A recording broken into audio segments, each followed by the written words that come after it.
এই ভিডিওটিতে আমি পাওয়ার পয়েন্টে কিভাবে লিখতে হয় এবং টাইপ করার পরে সেটা কিভাবে এডিট করতে হয়, অ্যালাইন করতে হয় এবং কত ধরনের টাইপিং করা যায়, ফন্ট সাইজ, অ্যালাইনমেন্ট সব কিছু ডিটেলসে দেখাবো। মেইনলি পাওয়ার পয়েন্টের টাইপিং এর খুঁটিনাটি থেকে বিস্তারিত সব এই ভিডিওতে থাকবে। তো শুরুতেই আমার টাইপিং এর মূল জিনিস, সেটা হচ্ছে একটা টেক্সট বক্স। পাওয়ার পয়েন্টে যেহেতু নর্মালি ওয়ার্ডের মতো টাইপ করার অপশন নাই, সো একটা টেক্সট বক্স ক্রিয়েট করতে হয়। সো আমি টেক্সট বক্স ক্রিয়েট করে আমি এখানে যা কিছু লিখতে পারবো, আমি হ্যালো ওয়ার্ল্ড লিখলাম। সো টেক্সট বক্সে এখন আমি লিখতে পারলাম। এটা একভাবে লেখা টেক্সট বক্স।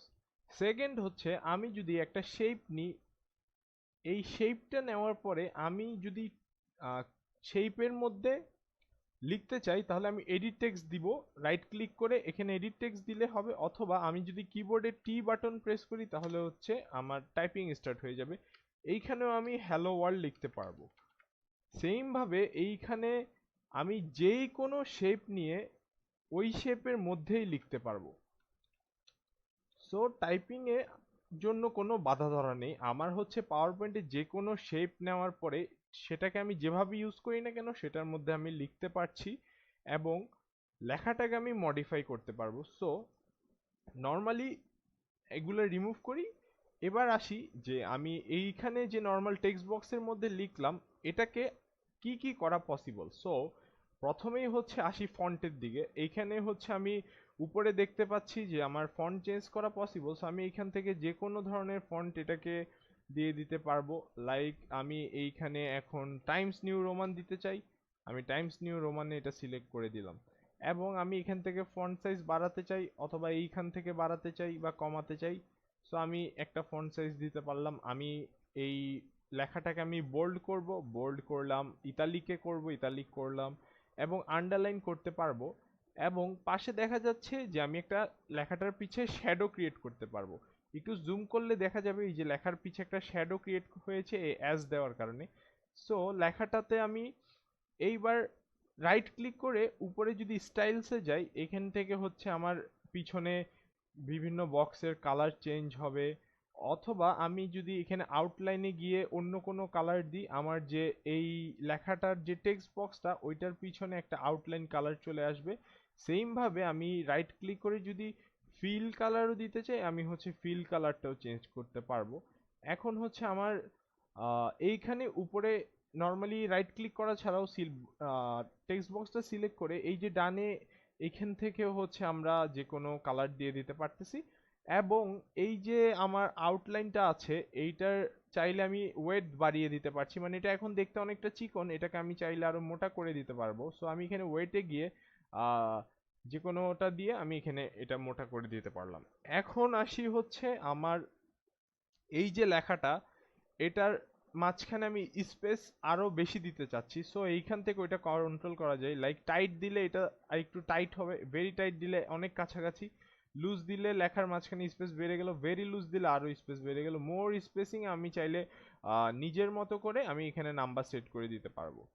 সো আমি এটাকে দেখার আমার দেখতে ভালো লাগছে বলে আমি টাইট করে দিলাম। আর এখন আমি এটা সিলেক্ট করার পরে এইখানে আমি যদি আন্ডারলাইন করি, আমি লেখার যে কোনো একটা পার্টকে আন্ডারলাইন করতে পারবো, সরি হাইলাইট করতে পারবো। সরি মিস্টেক, আমি ওয়ার্ডটা ভুল বলেছি, আমি এটাকে হাইলাইট করতে পারবো। লাইক আমার একটা পাওয়ার পয়েন্ট স্লাইড অনেকগুলা নোট লেখা এবং আমি চাচ্ছি একটা স্পেসিফিক নোটকে হাইলাইট করতে। লাইক আমি এটাকেই ধরি যে একটা অনেক বড় লেখা। সো আমি এটাকে ক্লিক করার পরে আমি ধরি যে এটা একটা লেখা, এটাকে আমি হাইলাইট করলাম।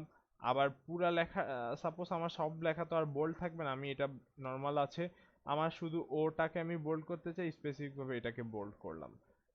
তো এইটা ছিল জাস্ট বেসিক কিছু জিনিস। আমি কন্ট্রোল জেড দিয়ে আবার আগের পজিশনে চলে যাই। এখন আসি এই যে আমার লেখাটা এই বক্সের মধ্যে একটা একবারে বাম পাশে অ্যালাইন্ড হয়ে আছে। সো এটাকে আমি এই যে উপরে মাঝখানে প্যারাগ্রাফে অপশনটা আছে এইখানে থেকে আমি এটাকে মিডল অ্যালাইন করতে পারি, লেফট অ্যালাইন করতে পারি বা নর্মালি প্যারাগ্রাফ ফরম্যাটে রাখতে পারি। সো আমি এটাকে মিডল অ্যালাইন করে দিলাম এবং এটাকে টু কলাম করা যায়। লাইক একই পেজের মধ্যে ডান পাশেও লেখা থাকবে, বাম পাশেও লেখা থাকবে। অনেক সময় থিসিস বা অন্যান্য বই ফরম্যাটে ডিজাইনের জন্য এই টু কলামসটা কাজে আসে। তো আমি ওয়ান কলামই রাখলাম, এবং এই যে এইখানে অপশনগুলো দেখছেন, এইখানে আমি এবিসিটাকে যেমন এখন হরাইজন্টালে আছে, এটাকে আমি রোটেট করে দিতে পারবো। এই যে আমার টেক্সট বক্সের মধ্যে এভাবে লেখাটা আমি বা যে কোনোভাবে আমি এডিট করে এটাকে আনতে পারছি। এটা হচ্ছে স্ট্যাকড ফরম্যাটে আসছে, আমি নর্মালটাই রাখলাম। এবার এটার কাজ কি? এই লেখাটা হচ্ছে এখন টপে অ্যালাইন্ড হয়ে আছে। লাইক আমি আমি যদি এখন এই বক্সটা বড় করি, যেটা হচ্ছে না, কারণ হচ্ছে আমি কারণ হচ্ছে এটা টেক্সট বক্সের মধ্যে একবারে ফিক্সড হয়ে আছে। আমি যদি কোনো শেপের মধ্যে লিখি, যে একটু আগে দেখালাম শেপের মধ্যে লেখা যায়, তখন হচ্ছে আমি এটাকে যদি একটা বড় শেপের মধ্যে লিখি, যদি আমি এইখান থেকে টপ দিই, তাহলে ওটা শেপের উপরে লেখাটা থাকবে। মিডল হলে এই যে এখানে যেমন উপরের স্পেস নিচের স্পেস সেম, এটা একবারে মিডল অ্যালাইন হয়ে আছে। বটম দিলে বটমে অ্যালাইন্ড হয়ে যাবে। সো এটা ছিল অ্যালাইনমেন্টের বিষয়টা। এবার আসি, আমি এই যে এখান থেকে বিভিন্ন একটা লেখা লেখার পরে ওইটাকে চাইলে আমি চার্টে নিয়ে আসতে পারি। আমি যদি তিনটা লেখা লিখে তিনোটা সিলেক্ট করে এভাবে আনি, আমি হচ্ছে এটাকে চার্ট হিসেবে ইউজ করতে পারতেছি। এই যে এই চার্টটার এখানে যে একটা ইমেজের সাইন দেখছেন, এটাতে ক্লিক করে কিন্তু আমি আমার পিসি থেকে একটা ইমেজও এখানে সেট করে দিতে পারবো। তো এইভাবে আমার হচ্ছে লেখা যায়। এখন আমি এইখানে তিনটা লেখা লিখি, আমি লাইক হ্যালো কথাটাকে তিনবার কপি করি, control C control V control V.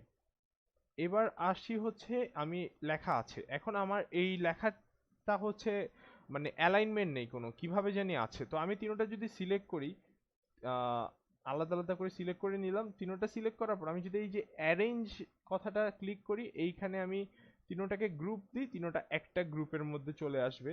আবার যদি আমি এটাকে আনগ্রুপ দিয়ে আনগ্রুপ হয়ে যাবে। এখন এখানে অ্যারেঞ্জে গিয়ে নিচে রোটেট থেকে আমি চাইলে রোটেট করতে পারবো। আবার এখানে অ্যালাইনমেন্ট আছে, অ্যালাইনে গিয়ে যদি আমি সেন্টার অ্যালাইন দিই, তিনোটা একই সমানে অ্যালাইন হয়ে গেল। মিডল অ্যালাইন দিলে এই যে একসাথে আছে। এখন কথা হচ্ছে এই যে এই দুইটার গ্যাপ কিন্তু সমান না। তো আমি এখন এই দুইটার গ্যাপও সমান চাই।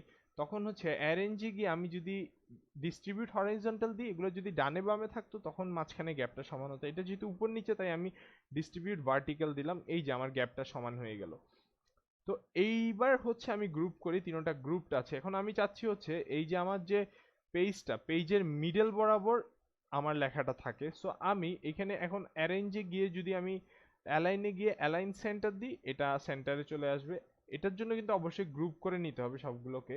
এরপর অ্যালাইন মিডল দিয়ে যে মিডলে চলে আসবে, এটা আমার পুরাপুরি পাওয়ার পয়েন্টের মিডলে আছে। সো এটার পিছে আমি একটা শেপ কালার দিয়ে দিই, লাইক এটা হচ্ছে এখন তিনটা আলাদা আলাদা শেপ বলে তিনটা আলাদা আলাদা কালার সেট হয়েছে, এটা মিডলে আছে আমি বুঝতে পারতেছি। সো এইগুলা ছিল হচ্ছে টাইপিং এবং পাওয়ার পয়েন্টে লেখা লিখির জন্য বেসিক কিছু নলেজ যেগুলো থাকা প্রয়োজন আমি মনে করি সেগুলো। তো ভিডিওটি ভালো লাগলে অবশ্যই চ্যানেলটি সাবস্ক্রাইব করবেন এবং ভিডিওটিতে কমেন্ট করতে এবং লাইক করতে ভুলবেন না। Thank you.